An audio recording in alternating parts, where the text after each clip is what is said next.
So today we are going to start a new chapter and its name is dividend decision. ठीक है, बहुत simple chapter है, बहुत small chapter है. ठीक है, बहुत इजीली आपको समझ में आ जाएगा, कोई प्रॉब्लम इस चैप्टर में नहीं होगी आपको, है ना. तो पहले अपन थोड़ा सा थ्योरेटिकल स्टडी करेंगे. इस चैप्टर का जो थ्योरेटिकल पोर्शन है उसको कवर अप करेंगे and then we will move to the practical portion of this chapter. ठीक है, तो चलो आओ स्टार्ट करते हैं. फाइनेंशियल मैनेजमेंट जो अपना पूरा सब्जेक्ट है, बेसिकली उसमें हम फाइनेंस से रिलेटेड डिसीजंस लेते हैं. ठीक बात है, ओके.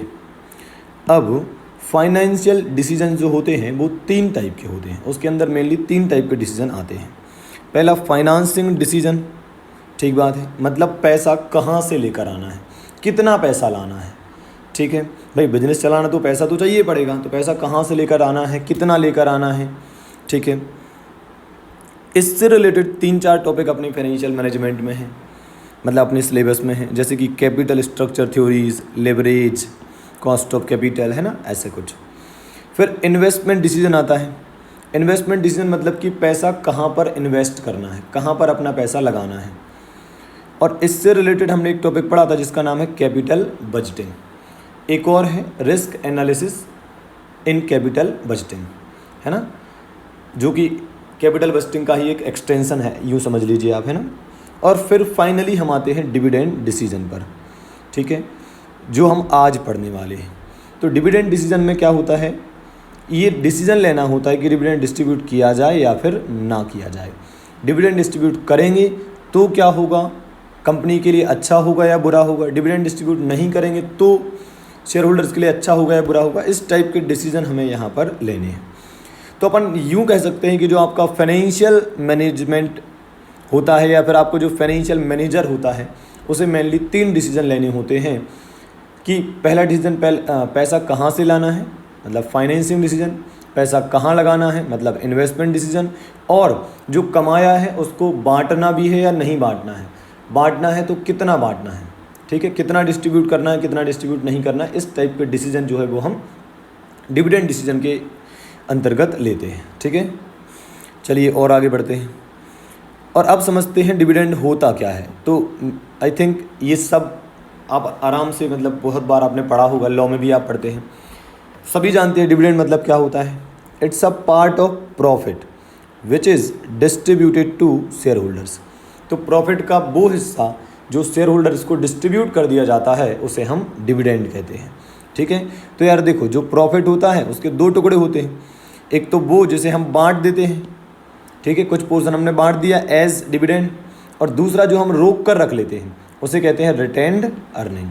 ठीक बात है, और आगे चलते हैं. अब हम बात करेंगे सिग्निफिकेंस ऑफ डिविडेंड पॉलिसी. बोले डिविडेंड पर इतना डिस्कशन कर ही क्यों रहे हो, क्या हो जाएगा डिविडेंड से रिलेटेड, हम अच्छी पॉलिसी बना भी लेंगे तो क्या सिग्निफिकेंस है इसका, है ना. तो समझते हैं. 2 इम्पोर्टेंस मेनली हम यहाँ पर समझने वाले हैं. फर्स्ट है लॉन्ग टर्म फाइनेंसिंग डिसीजन और सेकंड इम्पोर्टेंस में दिया है वेल्थ मैक्सिमाइजेशन डिसीजन. ध्यान से सुनना, बहुत आसान है. मैं बस थोड़ी देर ही आपसे एक थ्योरेटिकल बातें कर लेता हूँ, उसके बाद अपन प्रैक्टिकल पार्ट पर मूव करेंगे, है ना. क्योंकि अल्टीमेटली तो हमें प्रैक्टिकल पार्ट ही एग्ज़ाम में कवर करना है या एग्ज़ाम में फेस करना है, पर नॉलेज वाइज हमें थ्योरेटिकल पोर्शन की ज़रूरत होगी. ठीक है, और कुछ बातें ऐसी भी बताऊंगा जो प्रैक्टिकल करते समय हमें बहुत काम में आएंगी, है ना. आप कनेक्ट कर पाएंगे. आपको बिल्कुल थ्योरी बतानी होगा तो आप समझ ही नहीं पाएंगे शायद बहुत सारी बातें, है ना. तो अंडरस्टैंडिंग बढ़ाने के लिए थोड़ा सा थ्योरेटिकल ज्ञान हमें उसका लेना होगा, है ना. ओके, तो भाई सिग्निफिकेंस ऑफ डिविडेंड पॉलिसी में फर्स्ट आता है लॉन्ग टर्म फाइनेंसिंग डिसीजन. तो यार देखो, जब आपको लिए लॉन्ग टर्म के लिए पैसा चाहिए, सिंपल सी बात है यार, आपको अगर बिजनेस चलाना है तो आप कोई ऐसा नहीं कर सकते हो कि यार 1-2 महीने के लिए पैसा ले लिया और बिजनेस चालू कर दिया. ऐसा नहीं होता है.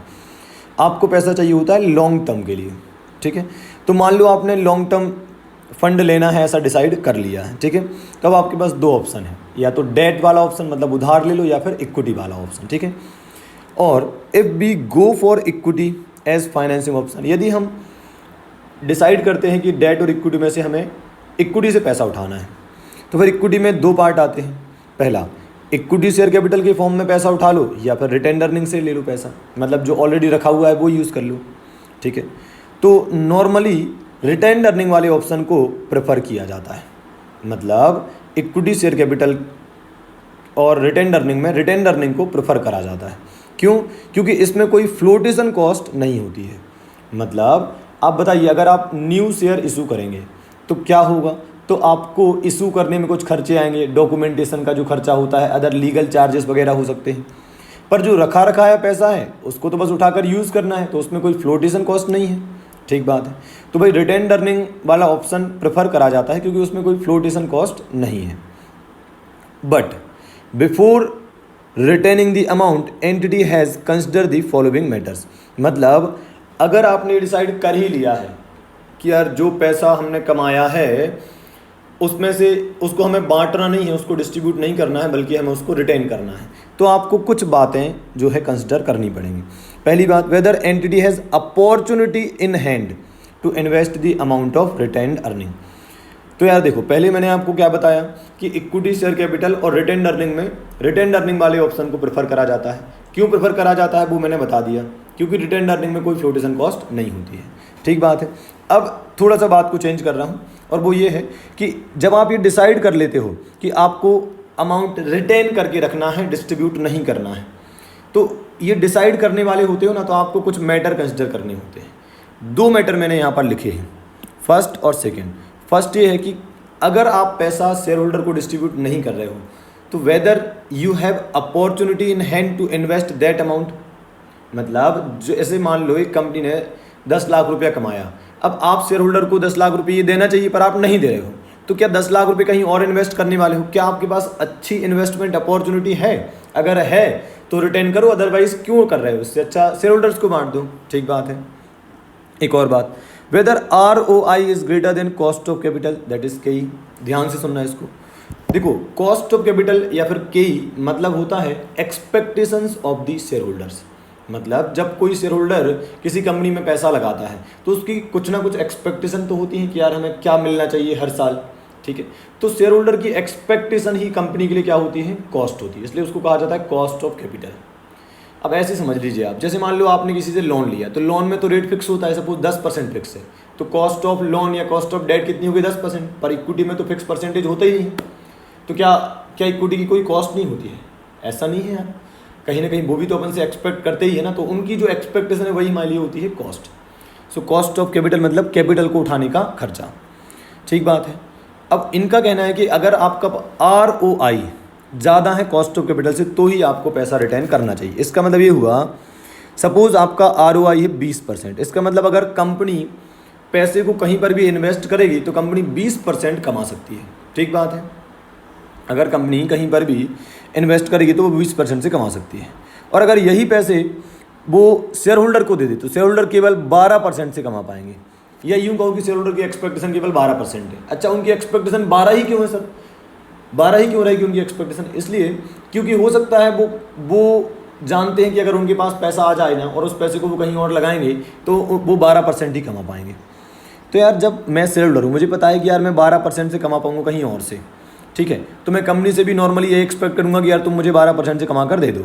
अब कंपनी ने कहा कि यार हम तो 20% से कमा सकते हैं, तो पता है मैं एज अ शेयर होल्डर क्या कहूँगा? मैं कहूँगा ठीक है यार, फिर तुम पैसा डिस्ट्रीब्यूट मत करो, तुम मुझे मत दो, इससे अच्छा तुम ही लगा दो। तो तुम 20% से कमाओगे तो अल्टीमेटली कंपनी ग्रो करेगी, कंपनी ग्रो करेगी तो कल के दिन शेयर के प्राइजेस बढ़ेंगे, तो मैं कैपिटल गेन कमा सकता हूँ, है ना? इस टाइप की बात है। सो ध्यान रखें, अगर आप ये डिसीजन ले रहे हैं कि डिविडेंड डिस्ट्रीब्यूट करना है या नहीं करना है, तो आपको 2 बातें माइंड में कम से कम रखनी है। पहला, क्या जो पैसा आप रिटेन कर कर रखने वाले हो, क्या आपके पास कोई अच्छी अपॉर्चुनिटी है उसे इन्वेस्ट करने की? ठीक है। दूसरी बात, क्या आप का जो ROI है, मतलब जिस रेट से कंपनी कमा सकती है, क्या वो रेट ज़्यादा है उस रेट से जिस रेट से शेयर होल्डर कमा सकते हैं? तो आप सिंपल शब्दों में अभी ऐसे समझ लो कि कंपनी शेयर होल्डर से पूछेगी, बताओ शेयर होल्डर लोग, तुम लोग कितने % से कमा सकते हो यदि हम तुमको तुम्हारा पैसा लौटा दे तो शेयर होल्डर ने कहा कि यार हम 12% से कमा सकते हैं। तो कंपनी ने कहा यार हम तो 20% से कमा सकते हैं। तो सारे शेयर होल्डर क्या कहेंगे? ठीक है कंपनी तुम ही रख लो वो पैसा और तुम ही उससे और ज़्यादा कमाओ, कल के दिन कंपनी ग्रो करेगी तो उसका फ़ायदा तो हमको भी मिलेगा। ठीक है। तो इस तरीके से डिसीजंस लिए जाते हैं। ओके, तो अभी तक अपन ने क्या क्या देख लिया? पहले अपन ने देखा कि डिविडेंड डिसीजन कहाँ फॉल करता है फाइनेंशियल मैनेजमेंट में, फिर अपन ने देखा डिविडेंड का मीनिंग क्या होता है, फिर अपन ने क्या देखा कि डिविडेंड पॉलिसी का सिग्निफिकेंस क्या है, उसमें अपन ने देखा लॉन्ग टर्म फाइनेंसिंग डिसीजन, उसमें अपन ने देखा कि अगर इक्विटी से ही पैसा उठाना है तो क्या करो, आप इक्विटी शेयर कैपिटल मतलब इक्विटी शेयर इशू करने से अच्छा है आप रिटेन अर्निंग का यूज़ करो, ठीक है, उसमें कोई फ्लोटेशन कॉस्ट नहीं होती है।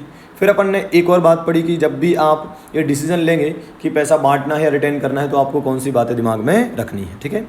अब इसी में आगे वेल्थ मैक्सिमाइजेशन डिसीजन, मतलब डिविडेंड पॉलिसी का एक और इम्पोर्टेंस है और वो क्या है, वेल्थ मैक्सिमाइजेशन। ये क्या है वेल्थ मैक्सिमाइजेशन, ठीक है, ये होता है एंटिटी का एक अल्टीमेट ऑब्जेक्टिव।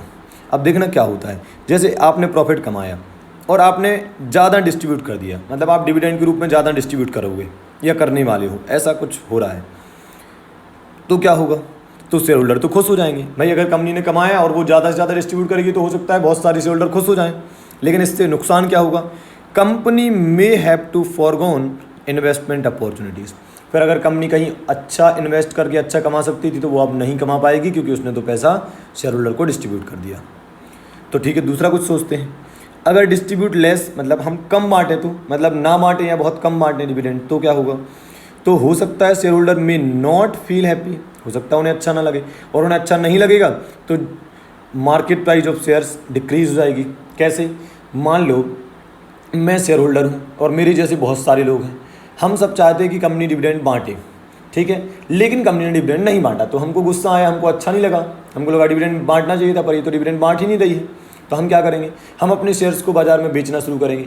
तो जब सारे शेयर होल्डर शेयर्स को बेचना शुरू करेंगे बाज़ार में तो शेयर्स की सप्लाई बढ़ जाएगी, तो कहीं ना कहीं मार्केट प्राइस गिर जाएगी, ऐसा भी हो सकता है। सो कहीं ना कहीं हमें क्या करना होता है, बैलेंस बनाकर चलना होता है। अल्टीमेटली हमारा पर्पस क्या है, ultimate purpose is to maximize the wealth और वैल्यू ऑफ शेयर होल्डर्स, मतलब शेयर होल्डर्स की वेल्थ को तुम्हें बढ़ाना है। अब तुम चाहे कैसे भी बढ़ाओ, तुम्हारा डिसीजन इस बात पर बेस्ड होना चाहिए कि शेयर होल्डर को फ़ायदा हो, शेयर होल्डर्स को अच्छा लगे, शेयर होल्डर कल के दिन खुश रहें आपकी कंपनी से, ठीक बात है। तो हमें बैलेंस बनाकर चलना है, बांटना है या नहीं बांटना है, कितना बांटें, कुछ लोग डिविडेंड बांटने पर खुश होंगे, कुछ ना बांटने पर खुश होंगे, तो कहीं ना कहीं आपको बैलेंस बनाकर चलना है। और अल्टीमेट थिंग माइंड में क्या रखना है कि शेयर होल्डर का पैसा है जो कंपनी में लगा है तो उनको फ़ायदा होना चाहिए, वही क्या है, वेल्थ मैक्सिमाइजेशन है, ठीक है। सो देखो आगे क्या लिखा है, so balance has to be made between these two decisions, ultimately our objective is to increase the wealth of share holders. मतलब जो शेयर होल्डर्स ने कंपनी में पैसा लगाया है तो उनके पास शेयर्स हैं, उन शेयर्स की जितनी ज़्यादा वैल्यू बढ़ेगी उसी को हम क्या बोलते हैं, वेल्थ मैक्सिमाइजेशन। उनको वैल्यू बढ़ेगी शेयर्स की तो शेयर होल्डर्स को फ़ायदा होगा और वही तो कंपनी का मेन ऑब्जेक्टिव है ना। ओके चलो, तो भाई दो बातें हमने पढ़ ली काय में, सिग्निफिकेंस ऑफ डिविडेंड पॉलिसी में। एक तो लॉन्ग टर्म फाइनेंसिंग डिसीजन में ये ध्यान रखना होता है कि यार रिटेन अर्निंग एक अच्छा ऑप्शन है, उससे अगर हम फाइनेंसिंग रूप में यूज़ करेंगे तो फ़ायदा होगा। और दूसरा वेल्थ मैक्सिमाइजेशन, हमें ध्यान रखना है कि यार जिनका पैसा है उनकी वेल्थ को बढ़ाना ही हमारा ऑब्जेक्टिव है। तो dividend policy should be drafted in such a way so that wealth of share holders increase हो, है ना, ऐसा। फिर क्या है भाई, अगला है फॉर्म्स ऑफ डिविडेंड। डिविडेंड कितने तरह के होते हैं, तो दो बातें हैं भाई, एक तो कैश, मतलब कैश में डिविडेंड बांट दीजिए, आप चेक दे दीजिए, ड्राफ्ट दे दीजिए, है ना, या इलेक्ट्रॉनिक फॉर्म में पे कर दीजिए। और दूसरा होता है स्टॉक डिविडेंड। स्टॉक डिविडेंड मतलब आप बोनस शेयर इशू कर दीजिए, है ना। जब आप बोनस शेयर इशू करेंगे तो क्या होगा, जो आपका रिटेन अर्निंग का पैसा है वो कहाँ ट्रांसफ़र हो जाएगा, नए शेयर्स में, क्योंकि आपने नए शेयर इशू कर दिए, ठीक है, आपने डिविडेंड बांटने की जगह नए शेयर इशू कर दिए, उसे बोनस शेयर बोलते हैं। तो रिटेन अर्निंग का अमाउंट एक तरीके से इक्विटी शेयर कैपिटल के फॉर्म में कन्वर्ट हो गया। हालांकि आपकी जो अल्टीमेटली जो नेटवर्थ है वो सेम ही रहेगी, है ना, क्योंकि कुछ गया ना कुछ आया, है ना, इंटरनल ट्रांसफ़र हो गया तो एक तरीके से, है ना। सो फॉर्म्स ऑफ डिविडेंड या तो कैश डिविडेंड हो सकता है या स्टॉक डिविडेंड हो सकता है, ठीक है। चलो अब आगे चलते हैं। डिटर्मिनेशन ऑफ डिविडेंड डिसीजन, मतलब डिविडेंड डिसीजन लेते समय आपको कौन कौन सी बातें ध्यान में रखनी है या कैसे डिसाइड करना है कि डिविडेंड डिसीजन क्या होना चाहिए, बांट देना चाहिए डिविडेंड या रिटेन कर लेना चाहिए, ठीक है। तो प्रॉफिट को बांट दें एज अ डिविडेंड या फिर होल्ड करें एज रिटेन्ड अर्निंग, ठीक है। कुछ बातें आपको रिपीट लगेंगी पर ठीक है यार, 2-5 मिनट की बात है, एक बार कुछ आपको पोर्शन नया मिलेगा, कुछ बातें आपको रिपीट भी मिलेंगी क्योंकि ठीक है वही बातें हैं अल्टीमेटली, है ना। और फिर देखो यार, आज आप यहाँ इस चैप्टर को पढ़ के कोई एक्सपर्ट नहीं बन सकते हो डिविडेंड पॉलिसी के, क्योंकि क्या होता है कि अपन बहुत लिमिटेड चीज़ें पढ़ते हैं। आज शेयर का प्राइस जो होता है वो बहुत सारे अदर फैक्टर पर डिपेंड करता है, तो केवल डिविडेंड से थोड़ी ना आप सब कुछ कर लोगे। तो कहीं ना कहीं अपन एक एक्सटेंट तक अपन समझेंगे और पढ़ेंगे या पढ़ते हैं किताबों में, पर अल्टीमेटली तो जो मार्केट प्राइस है या जो बाज़ार है वो बहुत सारे अन्य फैक्टर पर डिपेंड करता है ना। पर ठीक है, हमें कुछ जितना हम समझ सकते उतना तो समझें, ठीक है। चलो तो देखते हैं डिटर्मिनेशन ऑफ डिविडेंड डिसीजन। पहला, availability of fund for investment. मतलब जब आप डिविडेंड डिसीजन ले रहे हो कि डिविडेंड के रूप में मतलब डिविडेंड बांटना है या नहीं बांटना है, तो पहला जो आपको फैक्टर ध्यान में रखना है वो क्या है, availability of fund for investment. तो क्या लिखा है, if we are in need of fund for investment, मतलब हमें इन्वेस्टमेंट करना है, हमारे पास इन्वेस्टमेंट अपॉर्चुनिटी है और उसके लिए हमें फंड की ज़रूरत है। So retained earning is a good source as it does not involve flotation cost. ये बात हमने अभी थोड़ी देर पहले पढ़ी थी कि अगर हमें कहीं पैसा इन्वेस्ट करना है तो उसके लिए बेहतरीन सोर्स है आपका रिटेन्ड अर्निंग, क्योंकि इसमें कोई इशू करने का खर्चा नहीं है, फ्लोटेशन कॉस्ट का खर्चा नहीं है, प्लस कंट्रोल भी डाइल्यूट नहीं होगा। भाई नए शेयर इशू नहीं होंगे तो आपका कंट्रोल आपके हाथों में रहेगा, है ना। तो पहली बात देखो कि जब अगर आपको इन्वेस्ट करना है तो आपके पास फंड है या नहीं है। सोचो, मान लो आपके पास इनफ फंड है तो डिविडेंड बांट भी दोगे तो कोई दिक्कत नहीं है, पर अगर इनफ फंड नहीं है, अगर सफिशिएंट फंड नहीं है तो फिर डिविडेंड मत बांटो यार, वही पैसा रिटेन करके रख लो और उसी को इन्वेस्ट कर दो, तो कल के दिन और सारा कमाएंगे तो शेयर होल्डर को और सारा फायदा होगा, है ना। ऐसे दूसरा है cost of capital. Cost of capital में क्या है देखो, if debt is available go for debt as it is cheaper source of finance. तो सिंपल है, अगर आपको लोन मिल रहा है तो सबसे बढ़िया, क्योंकि लोन सबसे सस्ता ऑप्शन होता है। मतलब आपके 4 सोर्स होते हैं mainly, equity share capital, preference share capital, debt और रिटेन्ड अर्निंग। इन सब में जो सबसे सस्ता होता है वो डेट ही होता है, क्योंकि इस पे इंटरेस्ट पे करने की वजह से आपको टैक्स बेनिफिट मिल जाता है, प्लस इंटरेस्ट की रेट भी कम होती है। वो बात अलग है कि आपकी क्रेडिट की वजह से आपको लोन ना मिल पाए, वो एक सेपरेट इशू है, ठीक है। पर अगर डेट मिल रहा है तो गो फॉर डेट, डेट लो आप, ये सबसे सस्ता पड़ता है आप। पर अगर डेट अवेलेबल नहीं है, if debt is not available, तो it is better to go for retained earning instead of issuing new share. वही बात रिपीट हो गई। तो फिर ऐसे केस में आपको इक्विटी पर जाना पड़ेगा। इक्विटी में जाओगे तो रिटेन्ड अर्निंग को प्रेफर करना, क्योंकि वो आपको सस्ता पड़ेगा, उसमें कम से कम इशू करने का खर्चा तो बचेगा। अब नए इक्विटी शेयर इशू करोगे तो इशू करने में और सारे नए खर्चे इन्वॉल्व हो जाएंगे, है ना, लीगल चार्जेस और दुनिया भर की चीज़ें। फिर क्या है भाई, कैपिटल स्ट्रक्चर। कैपिटल स्ट्रक्चर मतलब try to make it optimum लिखा है मैंने। इसका मतलब ये है कि कैपिटल स्ट्रक्चर को बैलेंस करते हुए चलना, मतलब डेट और इक्विटी का मिक्स सही बनाकर चलना। ऐसा ना हो कि डेट और इक्विटी को जिस तरीके से डेट बोले 10 करोड़ है और इक्विटी बोले 1 करोड़ है, ऐसा भी नहीं होना चाहिए। खुद की औकात से 10 गुना और लोन लेकर रखोगे तो कभी भी इंसॉल्वेंट हो जाओगे, है ना। सो कहीं ना कहीं दोनों में बैलेंस बनाकर चलना है। और इससे रिलेटेड बहुत सारी बातें हैं जो कैपिटल स्ट्रक्चर नाम के चैप्टर में हम पढ़ेंगे। वहाँ पर बहुत सारी थ्योरीज बताई हैं कि कैसा मिक्स होना चाहिए। अल्टीमेटली ये है कि आपको डेट इक्विटी का एक ऑप्टिमम एक राइट मिक्स बनाकर चलना है, ठीक बात है। तो भाई जब आप पैसा रिटेन करके रख रहे हो, अगर रिटेंडर मतलब अगर प्रॉफिट को आप नहीं बांटोगे तो वो रिटेन अर्निंग बढ़ जाएगा, समझ रहे हो आप बात को, और बांट दोगे तो रिटेन अर्निंग कम हो जाएगा, ऐसे समझ लीजिए आप। तो कहीं ना कहीं उससे कैपिटल स्ट्रक्चर पे तो फर्क पड़ेगा ही, ठीक है। फिर क्या है, स्टॉक प्राइस। स्टॉक के प्राइस पर भी फ़र्क पड़ता है, स्टॉक के प्राइस पर भी फ़र्क पड़ता है, ठीक है। क्या फ़र्क पड़ता है, अगर आप डिविडेंड डिस्ट्रीब्यूट करेंगे तो मार्केट प्राइस पर शेयर बढ़ेगा। नॉर्मली ऐसा होता है कि अगर कोई कंपनी कंसिस्टेंटली डिविडेंड डिस्ट्रीब्यूट करती है तो लोग उसको अच्छा मानते हैं, तो ऐसे केस में मार्केट प्राइस बढ़ती है उस कंपनी की। और अगर नहीं बांटते हैं तो मार्केट प्राइस पर शेयर गिरता है ना। ये एक जनरल बात कर रहा हूँ, ज़रूरी नहीं कि हर बार ऐसा हो, है ना। मैं बार बार कह रहा हूँ कि कुछ लिमिटेशंस हैं अपनी। मार्केट बहुत सारे फैक्टर्स पर डिपेंड करता है ना, केवल डिविडेंड पॉलिसी पर डिपेंड नहीं करता है, ओके। फिर क्या है, expectation of the share holder. अच्छा, डिविडेंड पॉलिसी बना ही रहे हो, डिविडेंड डिसीजन ले ही रहे हो, तो थोड़ा सा शेयर होल्डर की एक्सपेक्टेशन को ध्यान में रखना। अब शेयर होल्डर की एक्सपेक्टेशन में क्या होता है, कुछ ऐसे होते हैं जो रेगुलर इनकम चाहते हैं। भाई किसी ने शेयर खरीदा, वो चाहता है कि यार हमें हर साल डिविडेंड मिले। जैसे कोई जो एजेड पर्सन होते हैं, जो थोड़ा सा ज़्यादा उम्र के, वो क्या चाहेंगे यार कि आगे का तो कोई भरोसा है नहीं, जब तक है तब तक तो पैसा मिल ही जाए ना। और जो लोग यंग हैं वो क्या चाहेंगे, ग्रोथ चाहेंगे कि यार हमको अभी ज़रूरत नहीं है सच, मतलब अभी तो ऐसा है कि हमारे पास वेट करने का समय है, हम वेट कर सकते हैं, और कंपनी अगर अच्छा कमा कर हमें बाद में फ़ायदा पहुंचा सकती है तो वो भी चलेगा, है ना। तो आपको कहीं ना कहीं सबको बैलेंस रख कर चलना चाहिए, और सबको बैलेंस बनाकर ही आपको डिविडेंड पॉलिसी बनानी चाहिए, है ना। ठीक है। और लास्ट है लीगल रिक्वायरमेंट। लीगल रिक्वायरमेंट मतलब ये हो जाता है कि जैसे आप कंपनी लॉ पढ़ते हैं, उसमें सेक्शन 123 से 127 तक आप पढ़ते हैं, वहाँ पर बताया है दुनिया भर का उसमें कि कब डिविडेंड के सोर्स क्या होंगे, कहाँ से डिविडेंड बांटोगे, किस फॉर्म में बांटोगे, है ना, कितना मैक्सिमम रेट हो सकता है, बहुत सारी कुछ बातें वहाँ पर बताई गई हैं। तो मतलब कुछ लीगल रिक्वायरमेंट भी हैं जो आपको ध्यान रखना चाहिए डिविडेंड बांटते समय। ठीक है। तो ये तो थी काफ़ी सारी या बहुत थोड़ी सी कहना चाहिए, हालांकि थ्योरेटिकल बातें। अब आ जाते थोड़ा सा प्रैक्टिकल बात करते हैं। क्या लिखा है, relationship between retained earning and growth. क्या रिलेशन है रिटेन्ड अर्निंग और ग्रोथ में, है ना। चलो एक एग्जांपल से समझाता हूँ इस। अब अलर्ट हो जाइए आप, अब लेवल की बातें होने वाली है, इसका बहुत यूज़ होगा आगे, है ना। छोटा टॉपिक है, थ्योरी जितना बोलना था बोल ही दिया है, अब अपन प्रैक्टिकल की तरफ मूव कर रहे हैं, है ना। तो देखना, इनका ये कहना है कि रिटेन्ड अर्निंग और ग्रोथ में कुछ रिलेशनशिप है, कुछ कनेक्शन है। बोले वो क्या है, चलो वो समझते हैं। देखना, सपोज़ आपकी जो कैपिटल है वो है 1 लाख, ठीक है, और उस पर आप 10% कमाते हैं। तो इस पर आपने 10% कमाया तो कितना हो जाएगा, ये 10,000।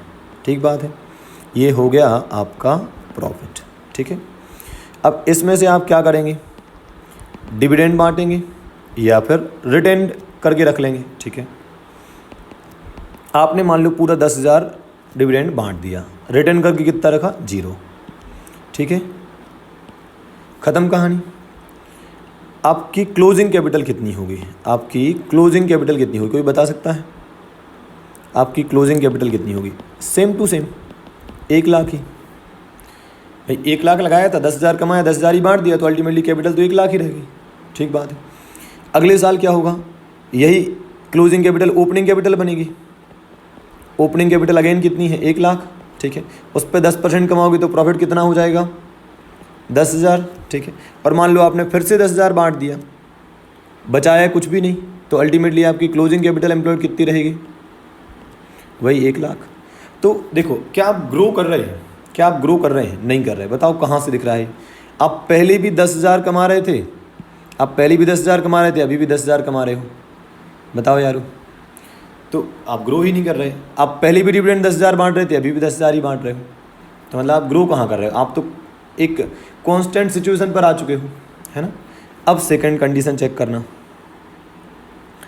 अगर आपकी कैपिटल है 1 लाख, ठीक है, और आप 10% कमाते हैं तो आपका प्रॉफिट होता है 10,000।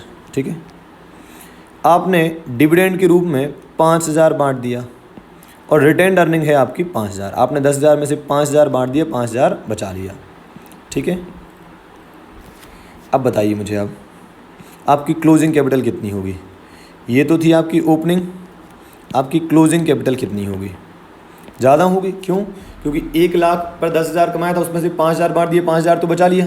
तो अब अगली बार इन्वेस्ट करने के लिए कितना हो गया, 1 लाख 5,000 हो गया। बोलो यारो, यही क्लोजिंग कैपिटल अगली बार ओपनिंग बनेगी। ओपनिंग कैपिटल कितनी हो जाएगी, ये 1 लाख 5,000। ठीक है, और आप फिर से अब प्रॉफिट कमाएंगे, प्रॉफिट कमाते हैं मान लो आप 10%, तो 10,500 हो जाएगा ये। ठीक है, अब 10,500 का आप आधा बांटेंगे, डिविडेंड कितना हो जाएगा, 10,500 डिवाइड बाय 2, 5,250, और रिटेन्ड अर्निंग कितनी हो जाएगी आपकी, 5,250। समझ रहे हैं आप। अब बताइए क्लोजिंग कैपिटल कितनी हो जाएगी।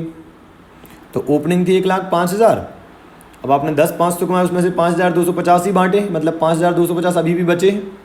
तो 1 लाख 5,000 तो थी, उसमें 5,250 सॉरी 1 लाख 5,000 तो थी, उसमें 5,250 जो बचाए हैं वो भी ऐड कर देते हैं। तो ये कितना आ जाएगा, ये आ जाएगा 1,10,250। ये हो गया क्लोजिंग कैपिटल। अब अगली बार ये ओपनिंग बनेगी, समझ रहे हैं आप, तो आप और ज़्यादा कमाएंगे। बस यही पैटर्न फॉलो होता रहेगा। चेक करो आप, पहले आपका प्रॉफिट 10,000 था, अब कितना है, 10,500। बताइए आप ग्रो कर रहे हैं या नहीं कर रहे हैं? आप ग्रो कर रहे हैं। डिविडेंड 5,000 था, आप कितना है 5,250, आप ग्रो कर रहे हैं। रिटेन अर्निंग भी आपको बढ़ता हुआ दिख रहा है, समझे? तो कुल मिलाकर मैं ये बताना चाहता हूँ कि दुनिया में जो लोग ग्रो करते हैं उनमें कहीं ना कहीं एक कॉमन बात होती है, वो ये होती है कि वो सेव करते हैं। अगर आप सेव नहीं करेंगे, अगर आप पैसा बचाएंगे नहीं, तो आप ग्रो कभी नहीं कर पाएंगे। आप जितना कमाते हैं अगर वो पूरा खर्च कर देते हैं तो आप ग्रो कैसे करेंगे बताइए? इसीलिए हर एक समझदार व्यक्ति क्या होता है, जो कमाता है वो कुछ बचाता भी, ताकि वो अपनी ग्रोथ भी कर सके। ठीक बात है, ओके। तो अपन ने समझा कि यार कहीं ना कहीं रिलेशन है किसमें, रिटेन अर्निंग में और ग्रोथ में। रिटेन अर्निंग होगी, पैसा बचाएंगे तो ग्रोथ होगी, नहीं तो नहीं होगी। जैसे कि यहाँ पर ग्रोथ नहीं हो रही थी पहले वाले एग्जाम्पल में, ठीक है, जबकि इस सेकंड वाले एग्जाम्पल में ग्रोथ हमें दिख रही है। ठीक है, अब ग्रोथ निकालने का इन्होंने एक फॉर्मूला बना दिया। इन्होंने क्या कहा, ग्रोथ मतलब क्या होता है, B into R. B into R, B मतलब क्या है यहाँ पर, रिटेन्ड अर्निंग। ठीक बात है, रिटेन्ड अर्निंग रेशियो बोलना चाहिए कायदे से, तो है ना, रिटेन्ड अर्निंग रेशियो। और आर मतलब होता है ROI, रिटर्न ऑन इन्वेस्टमेंट। कितना आप, किस रेट से आप कमाते हैं पैसा, किस रेट से आप कमाते हैं पैसा। ठीक बात है। तो मान लो आप बताओ कितना बचा रहे थे आप इस केस में, 10,000 कमाया, 5,000 बांट दिया तो 5,000 बचा लिया, तो आपकी रिटेन अर्निंग का परसेंट कितना है, 10,000 में 5,000 बचाया, मतलब आपने 50% बचाया, तो यहाँ जाएगा 50% इंटू रिटर्न ऑन इन्वेस्टमेंट, मतलब आप किस रेट से कमाएंगे। ये 50% आपने बचा तो लिया, आप किस रेट से कमाएंगे। तो अपन ने पढ़ा है एग्जाम्पल में 10% था अपने केस में, अपन ऐसा मानकर चल रहे हैं कि कंपनी कैपेबल है 10% से कमाने में। ठीक है, तो 10% हमने ये यहाँ लिख दिया। अब 50 का 10% निकाल दो या 10 का 50 निकाल दो, एक ही बात है। कितना आ जाएगा ये, 5% आ जाएगा यार, बोलो यारो क्या बोलते हो, कंफर्म। तो 5% हो जाएगी आपकी ग्रोथ रेट, ग्रोथ परसेंटेज। मतलब हम बोल सकते हैं कि कंपनी 5% से हर बार ग्रो कर रही है। तो भाई ग्रोथ किस पर डिपेंड करती है कि आपने बचाया कितना, आपने बचाया 50%, जैसे हम B से डिनोट करते हैं। ठीक है, और R मतलब उसको किस रेट से आप इन्वेस्ट करेंगे। तो आपने 50% बचाया और उसको 10% से इन्वेस्ट करेंगे आप, तो कहीं ना कहीं आप कितने परसेंट से ग्रो करेंगे, 5% से। अब इन दोनों में से कुछ भी बढ़ेगा तो आपकी ग्रोथ और बढ़ जाएगी। जैसे आप 50% की जगह 100% बचाने लगो तो आप और ग्रो करेंगे, या 10% इन्वेस्टमेंट रेट की बजाय, मतलब 10% की जगह आप 20% कमाइए, आपका ग्रोथ रेट और बढ़ जाएगा, है ना। और यही परसेंटेज आप यहाँ भी चेक कर सकते हैं। देखो आप 10,000 से 10,500 हुआ, 10,000 से 10,500 हुआ, बताओ कितना परसेंट बढ़ा, 5% ही तो बढ़ा है, बोलो। तो आप यहाँ चेक करिए, यहाँ चेक करिए, 5,000 प्लस 5%, बताइए आप क्या आएगा, वही आएगा 5,250, है ना। तो ग्रोथ आप ऐसे भी देख सकते हो, जो मैंने एग्जांपल दिया है कि कितने परसेंट से हम हर बार ग्रो कर रहे हैं। दूसरा आपके पास डायरेक्टली फॉर्मूला बन गया, ग्रोथ बराबर retained earning into ROI, retained earning ratio into ROI, कितना परसेंट हम बचाते हैं और उसे कितने परसेंट से हम इन्वेस्ट करते हैं। ठीक है, तो ये हमें बहुत काम में आने वाला है प्रैक्टिकल पोर्शन को करते समय। ठीक है, ओके, चलो इस लेक्चर का लास्ट डिस्कशन, ठीक है, जिसमें बताने वाला हूँ कि चैप्टर का ओवरव्यू क्या है। ठीक है, और फिर नेक्स्ट लेक्चर से हम जो प्रैक्टिकल पोर्शन है वो पढ़ना स्टार्ट कर देंगे। ठीक है, सो भाई इसमें हम पढ़ने वाले थ्योरीज ऑफ डिविडेंड, मतलब बहुत सारे अलग अलग लोगों ने डिविडेंड डिस्ट्रीब्यूट करने या ना करने से रिलेटेड कुछ मॉडल्स दिए हैं। ठीक बात है, उन मॉडल्स को ही थ्योरी, मॉडल थ्योरी एक ही बात है, तो उनको हम इसमें पढ़ने वाले हैं। ठीक है, तो अगर मॉडल्स की बात करें तो ऐसा है कि कुछ मॉडर्न है और कुछ ट्रेडिशनल है। मॉडर्न में दो टाइप की बातें हुई हैं, एक है रेलिवेंस थ्योरी, मतलब रेलिवेंस थ्योरी का मतलब होता है कि डिविडेंड डिस्ट्रीब्यूट करें या ना करें, इस बात से शेयर की प्राइस पर बहुत फ़र्क पड़ता है। मतलब डिविडेंड डिस्ट्रीब्यूशन डिसीजन जो होता है, इट इज़ रेलिवेंट, ये हमारे लिए रेलिवेंट है। किस चीज़ के लिए रेलिवेंट है, कि इसका शेयर की प्राइस पर कुछ फ़र्क पड़ता है, इस एंगल से रेलिवेंट है। ठीक है, इररेलेवेंस थ्योरी क्या है, इररेलेवेंस थ्योरी मतलब डिविडेंड डिस्ट्रीब्यूट करो या ना करो, शेयर प्राइस पर कोई फ़र्क नहीं पड़ता है, या फिर कंपनी की वैल्यू पर कोई फ़र्क नहीं पड़ता है। तो दो अलग अलग टाइप की बातें हुई हैं। कुछ लोगों का ऐसा मानना है कि आप डिविडेंड डिस्ट्रीब्यूट करो या ना करो कोई फ़र्क नहीं पड़ता। इससे रिलेटेड एक अप्रोच है MM अप्रोच। इन्होंने कहा भाई कोई फ़र्क नहीं पड़ता, डिविडेंड बांटो या ना बांटो, कोई फ़र्क नहीं पड़ता है कंपनी की वैल्यू पर, ठीक है। और रेलिवेंस थ्योरी में क्या बताया है, ये दो लोगों ने थ्योरी दी, गॉर्डन और एक वॉल्टर, अलग अलग दो थ्योरी दी। इन्होंने क्या कहा, इन्होंने अलग अलग तरीके से बताया कि नहीं, आप मतलब इस बात से बहुत फ़र्क पड़ता है कि डिविडेंड बांटो या ना बांटो। डिविडेंड बांटोगे तो शेयर का प्राइस चेंज होगा, नहीं बांटोगे तो भी चेंज होगा। तो मतलब कहीं ना कहीं डिविडेंड डिस्ट्रीब्यूशन का जो डिसीजन है वो शेयर के प्राइस को अफेक्ट करता है, ठीक है। शेयर के प्राइस में चेंज के लिए रेलिवेंट है क्या, डिविडेंड डिस्ट्रीब्यूशन डिसीजन। और फिर ट्रेडिशनल वाली कुछ मेथड है। ट्रेडिशनल में दो हैं, ग्राहम एंड डॉड मॉडल और लिंटर्स मॉडल। ये दो मॉडल तो बस बताए गए हैं किताब में, इनका कोई यूज़ मतलब ये समझ लो कि आज तक इन पर कोई प्रश्न नहीं आया है। इनफैक्ट इसके पहले ये जो डिविडेंड डिसीजन वाला चैप्टर है ये CA फाइनल में हुआ करता था, तब भी कभी इन दो पर कोई प्रश्न नहीं पूछा गया। मतलब ये तो समझ लो कि शायद ही कभी 1% चांस होगी आ जाए, पर ठीक है, हमारी रिस्पॉन्सिबिलिटी है कि पूरी बातें हमें एक बार पढ़ लेना है, ठीक बात है। ये उतना लॉजिकल भी नहीं, पर ठीक है हम एक बार पढ़ लेंगे ताकि कोई रिस्क ना रहे। मेनली हमें क्या पढ़ना है पूरे चैप्टर में, 3 थ्योरीज। MM अप्रोच जिसने कहा कि डिविडेंड डिस्ट्रीब्यूशन से कोई फ़र्क नहीं पड़ता है शेयर की वैल्यू पर। गॉर्डन और वॉल्टर ये दो लोगों ने क्या कहा कि नहीं यार, शेयर की प्राइस पर बहुत फ़र्क पड़ता है इस बात से कि डिविडेंड बांट रहे हो या नहीं बांट रहे हो, ठीक बात है। तो बस ये 3 मेन थ्योरी और 2 हमें मिसलेनियस थ्योरीज हैं जो हमें इस चैप्टर में पढ़नी है, ठीक बात है।